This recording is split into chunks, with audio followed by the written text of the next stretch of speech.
The Celtics win this one against the Warriors 110-88. And at first, the Celtics were in full control. In the third quarter, Jordan Poole went crazy, had 19 points. And then the Celtics, they were able to finish it, Forsberg. Yeah, so look, I mean, going into Golden State, they've had good luck there. But to go in there and impose your will, especially on the defensive side, I know we'll get into the Steph Curry play and Marcus Smart diving.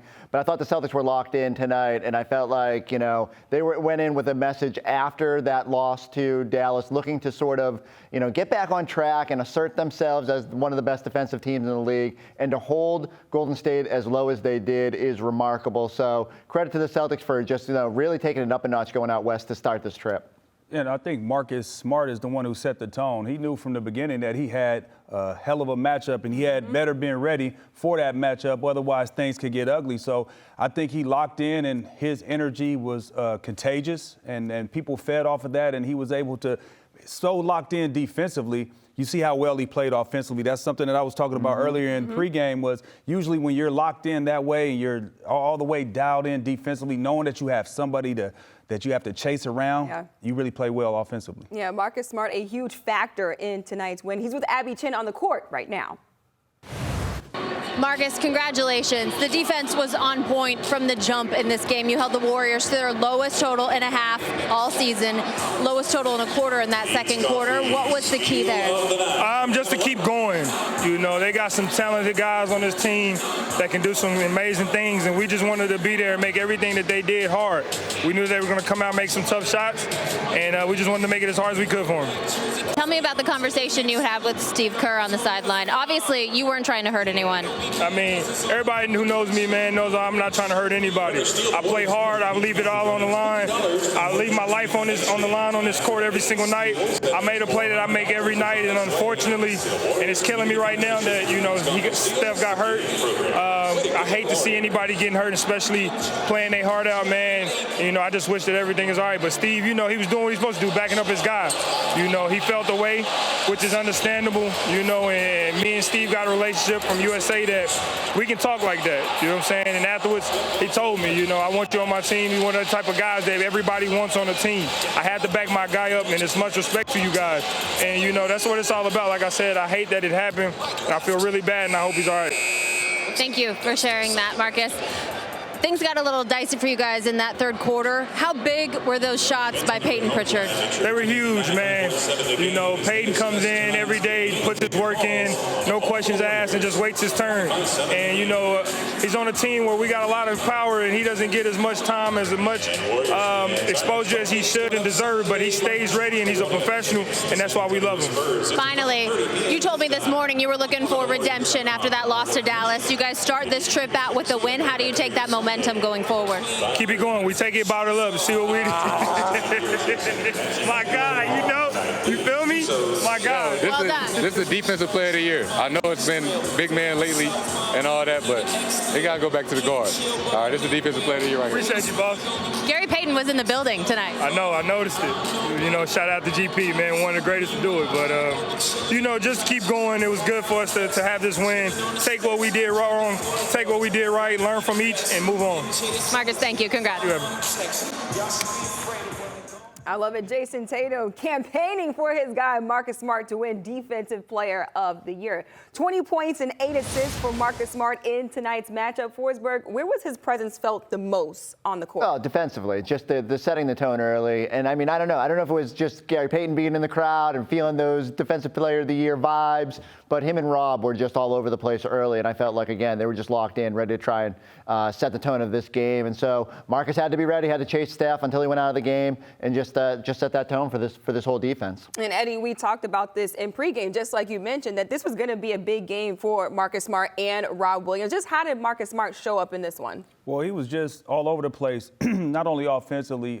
We see what he did offensively, very efficient, 8 of 12 from the field, 4 of 7 from 3, but he had 8 assists, 4 rebounds, and he added a steal in there. He took a charge early on against Steph, and to me that shows that you're engaged, you're willing to give your body up, and changed the momentum of the game with that play. It's my favorite play in the game, the charge, and here it is right there.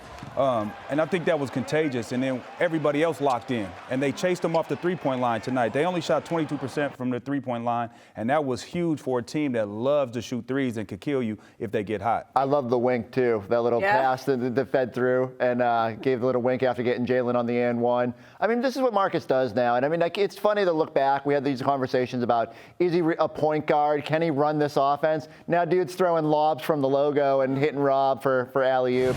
I mean, it's just been remarkable how much he's embraced that role. He's a ball player. That's right. Exactly. And Marcus Smart talking about this play as well, diving for the ball, sacrificing his body. However, Steph Curry getting hurt a little bit in the mix. Forsberg, we didn't see you at halftime, but what did you think about what went down on this play? Yeah, my natural instinct was to run to the NBA keeps track of loose balls recovered. And, like, to me, Marcus and Steph Curry are two of the guys that are just always chasing after those plays, diving on the floor, trying to make that play.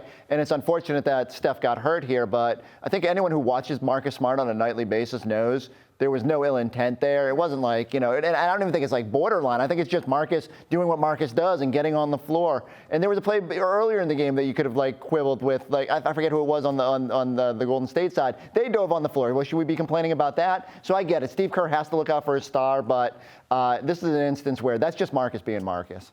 Well, it's a 50-50 ball, right. And it's who's to the ground first. You always hear that. That's what they always say is who's going to get to the ground first. And Marcus was the first guy to dive, and Steph's ankle just happened to be there. It wasn't like he was aiming for his ankle. He wasn't headhunting his knee or anything like that. He was going after the basketball. He was the first one to the floor, and that was another play right there just to show you how engaged Marcus was. I mean, to win 50-50 balls, to get deflections, to get steals, all those things translate into playing good defense, and it's contagious for your team. And everybody else pretty much followed. I mean, and we can't talk enough about Robert Williams and what he does. If you make a mistake on the perimeter, he is there to clean it up. Yeah, definitely there to clean it up. All right, let's take a look at where the Celtics stand in the Eastern Conference standings after tonight's win. You see they move up to that number 4 spot for the first time all season long, and that's because the Bulls lost tonight, and the Celtics just keep moving on up in the standings. Let's bring in Scal, who's at the Chase Center right now. And Scal, before we get into the standings, just what did you see out there on the floor tonight? Because it seemed like a slugfest.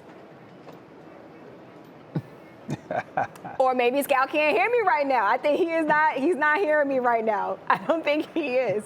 All right, let's talk about the standings, guys. And Eddie, we talked about this in our pregame show, just how much it matters to the players. But with this Celtics team moving up to 4th in the East, what does that mean for them just going down this stretch? Well, it gives them that extra rest. They don't have to play in the play-in game. That's big for guys to get some rest, get their legs together, find out who you're going to be playing, and then kind of lock in on that and focus on who you're going to be playing, focus on your matchups, figure out where you can take advantage of offense, where you could do anything on the offensive end, and where you can also take advantage defensively by junking it up at times and scheming. So I think it's super important to make sure that they keep moving up, and you want to go into the playoffs winning. You don't want to limp into the playoffs. And the thing here too is, like, in the 2008 Celtics know better than anybody, like, home court matters, because those guys, unfortunately, as good as you guys were in the regular season, you needed that home court when things got tough in the playoffs, and especially for a team like the Celtics that have sort of rode the roller coaster at times, being able to have, whether it's the Bulls or whoever ends up, if they say you stick at that 4 spot, the 5 seed comes in, it's going to be a pretty even match, so it's going to benefit to be in your home. Role players just typically play better at home.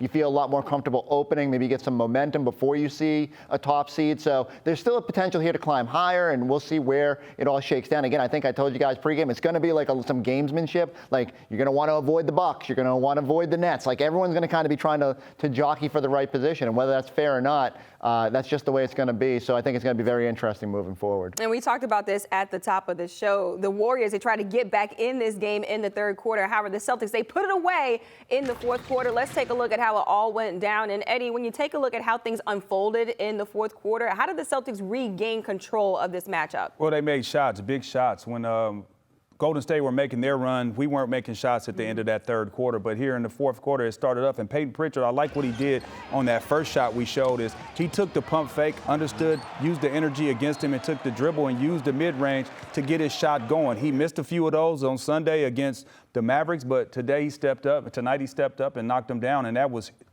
huge buckets for the Celtics at that time. And think about it. The other day against Dallas, those are the same plays where Jason's getting blitzed and he's outletting to Peyton Pritchard. Peyton wasn't knocking down those shots midway through the fourth quarter. And tonight, just the opposite. He's stepping in with confidence, making those shots, and you're able to stiff arm the charge and make sure you get to the finish line of the game. Yeah, we got Jaylen Brown also coming up, some sound from there. All right, let's take a break here on Celtics Post Game Live, and let's take a look one more time at this score, 110-88 inside of the Chase Center.